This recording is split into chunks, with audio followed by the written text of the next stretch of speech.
సర్వమత శాంతి స్థాపన కొరకు పుట్టిన మహనీయుడు యేసుక్రీస్తు అని మంత్రి గొంగుల కమలాకర్ అన్నారు. క్రిస్మస్ పర్వదినాన్ని పురస్కరించుకుని సెయింట్ మార్చ్ చర్చ్ ప్రాంగణంలో నిర్వహించిన కరీంనగర్ అసెంబ్లీ నియోజకవర్గం క్రిస్మస్ వేడుకలు గ్రాండ్గా జరిగాయి. బట్టల పంపిణీ కార్యక్రమానికి మంత్రి గంగుల కమలాకర్ ముఖ్య అతిథిగా పాల్గొన్నారు. క్రిస్మస్ పండుగను పురస్కరించుకుని క్రైస్తవ సోదరీమణులకు ప్రభుత్వం తరఫున బట్టలు పంపిణీ చేశారు. కేక్ కట్ చేసి క్రిస్మస్ వేడుకలు ప్రారంభించారు.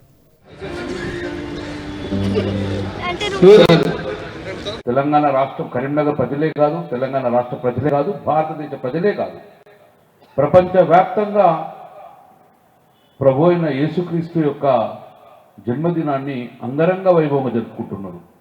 ఆ సందర్భంగా తెలంగాణ రాష్ట్రంలో మన కరీంనగర్లో రాబోయే డిసెంబర్ 25 రోజున ప్రభు అయిన యేసుక్రీస్తు జన్మదిన సందర్భంగా మొట్టమొదటిసారి భారతదేశ చరిత్రలో కూడా ఏ ప్రభుత్వం చేయని విధంగా ప్రభుత్వమే అన్ని మతాలను